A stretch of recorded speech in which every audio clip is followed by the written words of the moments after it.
without having its own knowledge, can give a passing phrase which may be solution to some of the complicated problems, isn't it?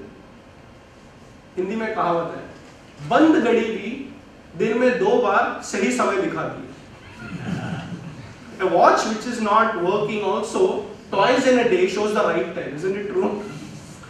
So it's not about you are not intelligent. So first level he said be with the intelligent people. But some of the things can come from the lower sector of the society also. From an unknown person, a driver or a peon or a laborer on the road. They can give you insights of what's happening in the society.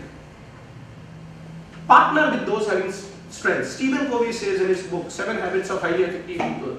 One of the habits is win-win thinking. Synergy. You also win, I also win. Chanakya talks about that 2004 years ago.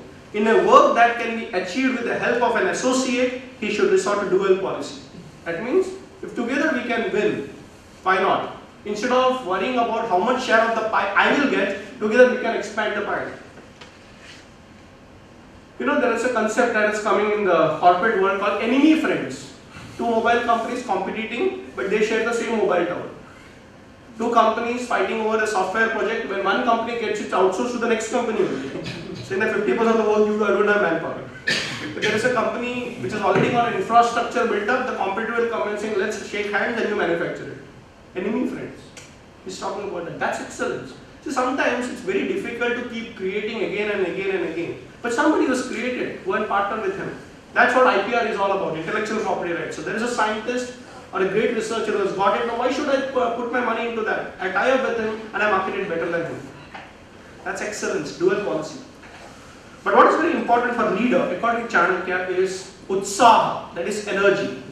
If the king is energetic, the subject will be equally energetic. Yatha raja, yatha praja. If he is slack and lazy in performing his duty, the subject will also be lazy. As the leader, so the organization. If leaders, organization is successful, I can tell you, it's very clear because the leader is a man of ideas or a woman of ideas and very enthusiastic. What will happen if he is not enthusiastic? Besides, the lazy king will easily fall into the hands of the enemies. Hence, the king should himself always be energetic. Look at the word called always. Depression. What has happened to you? Why are you depressed? The globalization is a problem. What problem? In fact, it is right time to prove that you are the best in globalization. Look what has happened to the automobile industry. When everybody is bringing in Audis and Mercedes-Benz and BMWs, we have the Mahindras. Was saying, we can make excellence. We can create that. I've been part of the Mahindra team when we were doing, I'm talking about 5 or 6 years back, when they had the concept of let's bring in an SUV, one of the world class one. An XUV, which has been recently launched, has set up global benchmarks. Global product, Indian price. Maruti Ertiga, have you heard about that? Another world class product in Indian price. So globalization is good if you are ready to learn and say, I will learn from the West. I will learn from the West also, but make my product the best. That's Indian ethos. Let the best come to you from every side, but we will make it better. Attitude of a leader. Praja sukhe sukham rajyah prajanam cha hite hitam. In the happiness of the subjects lies the benefit of the king, and what is beneficial to the subject is his own benefit. In the happiness of the people is my benefit. Not that I have to be happy, let the people go to hell. What is dear to himself is not beneficial to the king. People feel that if I am happy, everything is happy. No. But what is dear to the subject is beneficial to him. In the Mahabharata, Bhishma Pitama advises Yudhishthira towards the end of the war. He says, the vision of a king or the eye of the king should not be on the throne. It should be on the people. Because if the people don't exist, the throne will also not exist. Work for the people, work for the common man, get connected to the grassroots level. They will make you a king automatically. Our Indian culture is not about going for power, but understanding the people, and power is a byproduct of what you are. That's leadership. Last one, act with a tact. Speed is also excellence in leadership, isn't it? If you keep postponing it, that's not leadership. He should hear at once every urgent matter and not put it off. Every urgent matter has to be dealt immediately. An affair postpones becomes difficult to settle or even impossible to settle. You keep postponing. Look at the emails that we get today. Number of emails. We already have 3-4 email accounts. If you don't clear it day by day, then what happens is that over a period of a time, the biggest problem is prioritizing the 20 things. Which one to prioritize, which one not to do, and which one to do. But if you do it every day, little. As somebody said it so nicely, the way to do 100 things is do one thing at a time. The way to do 100 things is do one thing at a time. But what is very important is that Chanakya or any of our Shastras talk about a stable mind first, because when you get focused on one particular thing, one object at a time, and in that time frame you complete it, when you move to the next one, that is also excellence. Third one is also excellent. Fourth one is also excellent. Every product, every project that you do is excellence. But the state of the mind is more important than the project itself. Yoga karma su kaushalam. Efficiency is important, and that comes from a state of mind which is very, very focused, razor sharp, going to the depth of it and cracking the problem then and there. That's Anvikshi. Last one, sharpen your skills. How do you bring in a brilliant intellect? 4 steps. From continuous study. You have to study, do research. I did so many years of research on Arthashastra, but that's not enough. From continuous study ensures a trained intellect, but from an intellect should come practical application. What do we do with the research that we have done? We have found something great, but make sure that the society is benefiting. Do something practical about it. And from practical application will result self-possession. You become an expert in that field. A lot of people who do research, but if they don't go and market it and promote it, they are glorifying themselves getting Nobel Prizes. Somebody has to go and see the practical benefits of it, and then the world will automatically make you an expert in that field. What is an expert's way of progress? That's what you're saying. Study, practical application. Maybe 1 or 2 times you may not succeed immediately. As Edison said, he had to make 1,000 experiments before he invented the bulb. So somebody asked Edison, so what did you learn from that?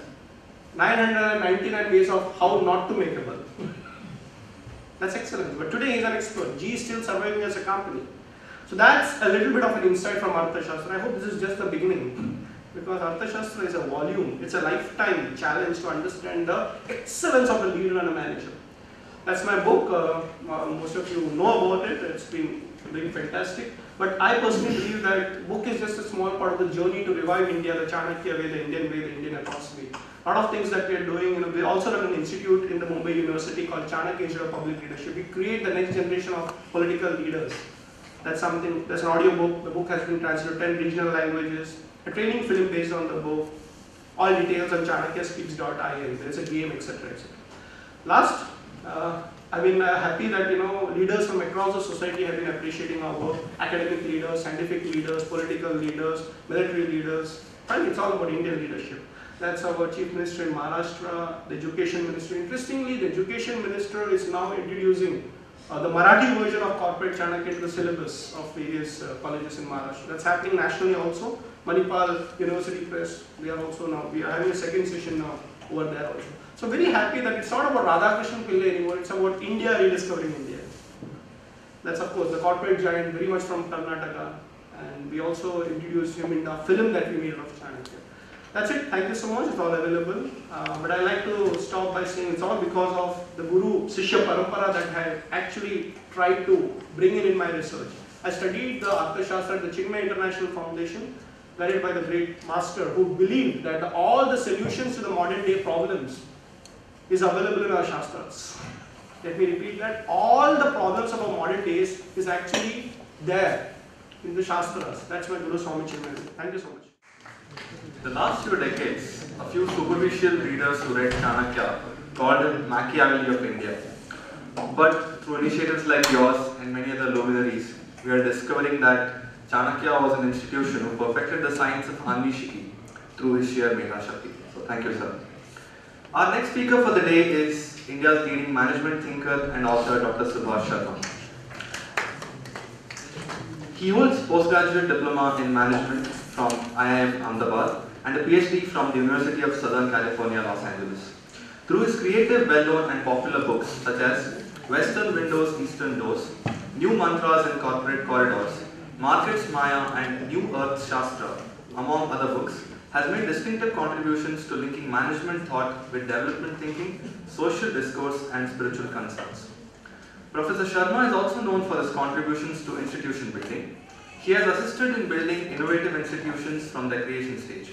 These include Wisdom, Women's Institute for Studies in Development-Oriented Management at Banasthali University, Rajasthan, Indian Institute of Plantation Management, Bangalore as founding director, Indus Business Academy, Bangalore, and Greater Noida as founding member. Currently, he is Director, Indus Business Academy, Bangalore. His innovations have drawn print and television media attention. He is the recipient of Excellence, Achievement and Leadership Awards for his creative contributions to management and social thought. We welcome you to share your wisdom with the crowd. Thank you, TAPMI, for giving me this opportunity to share with you some of the ideas on which I have been working. And today I am going to talk about managerial excellence in the context of the soft power excellence. So Indian ethos for the soft power vision of management, leadership and human development. Now when we look at Indian ethos, here is a perspective. First is the civilizational perspective. And Dr. Bhatt actually took that perspective in the morning session. He was speaking from that angle. Second is the cultural perspective. And Seshasai was basically taking that kind of a cultural perspective. And after the Japanese success of integrating the culture and management, many Indian scholars started doing that. Professor Rajan Gupta and S.K. Chakravarti, of course, everybody knows, Professor J.B.P. Sinha. So they produced a body of knowledge which was trying to integrate the management and culture. But I think what has been missing to some extent is the third approach, and that is the analytic model building perspective. So we need to create new models so that the communicating the Indian ideas, Indian concepts in an analytical fashion becomes easier and we can globalize the ideas. So we need to open what I call the eastern doors through the analytical approach. So therefore we need to combine the heritage approach, the culture and the management, and I'm happy that TAPMI, in naming the center has integrated the three, and that's what will lead to create the new mantras in the 21st century. I will give you some illustrations of that. These 4 lines, all of us know, and I asked my students, oh sir, this belongs to Ashoka, no relevance today, only government buildings. But that's a kind of a historical perspective. But when we reinterpret these lines in the 21st century, then these lines represent the future of India and in fact the future of the whole world. That is by taking an analytical perspective about these 4 lines. These 4 lines represent 4 fundamental forces. The force of market, the force of state, force of people, which I also call it as capillary action model of development, grassroots up, and the force of the self. And these 4 lines therefore represent this diagram. The market on the right side, state on the left side. People or capillary action, like Anna Hazare and what happened in Delhi and all that movement. Even Naxalism represents that. The only difference is that it's a violent approach. And then the self. How many lines we see? Normally we see only 3 lines. We don't see the hidden line. And I think it is the Indian ethos is the essence of seeing that hidden line and reflecting that hidden line into whatever activities which we are doing. So that is the way I look at the whole concept of the idea of the Indian ethos. In fact, if you look at 100 or 200 years of social thinking throughout the globe, people were seeing only 2 lines. The line of capitalism on the market and the line of communism or socialism on the left side. And it comes to me as a surprise that why this vertical axis was completely ignored by all the scholars and great thinkers of the world. So the time has come to take this holistic perspective and bring the ideas into a more synchronized fashion. So here is an analytical approach to the idea of the Indian ethos. So next time when we are talking of Indian ethos, we can use some of these analytical models. And my work, of course, has been in that direction as is now known. Second way of looking at the Indian ethos is a historical perspective. The changes from the kingdom to the nation-state concept, then came the corporations, the globalization, and I see the future as the four lands. Arthashastra, we learned very interesting lessons, and that was written in the kingdom state. And there are ideas which are still valid. Adam Smith, Wealth of Nations, nation-state concept. Then came all the management gurus, corporations, MNCs, and the books of how to become a great corporate leader. But I think in the future, a new balance is required between the market and the state and the people and the self. And that's where a new thought is required. And that new thought, I call it as the new Arthashastra, E-R-T-H.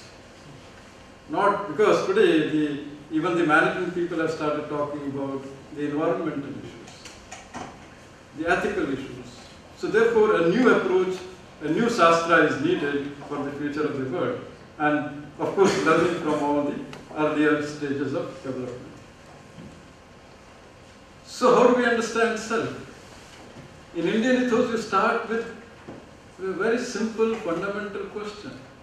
And that is, Koham, Kim Tvam, which I call it as Kom Tvam, because it has the resonance of the quantum physics. So quantum and the Kom Tvam. So that is the fundamental question with which you start. And therefore, what is the model of man? What is the model of human being? And I do a very simple exercise in my classes, and I say, man is fill in the blanks. Somebody will immediately give me a response. Man is MBA students. Man is what? Social animal. Okay. Any other response? Spiritual being. I'm asking the students. So you get a lot of responses. Okay. When we integrate all those responses, we get a new model, and that is the model in terms of the needs, mind, and the deeds. Needs, mind, and deeds. So I will go one by one. The model of needs, in terms of the needs, or the model of man is a bio-spiritual entity. He said spiritual. Man is a socio-political entity. Somebody said social entity, political entity. And man is a psycho-economic entity. Maybe there are no economists sitting here. Otherwise they would have immediately said economic. So when you integrate all these, you get a concept which I call the basket of needs. You have studied about Maslow's hierarchy of needs. That has been dominating our mind. But here is a different way of looking at the whole concept of needs, which changes a complete perspective about the management and the leadership and many other ideas which we have about the society. And here, if you look at this diagram, you have the bio-spiritual, vertical side. You have the psycho-economic, and you have the socio-political. In fact, most of the consumer behavior books today are 90% psychology, 10% economics.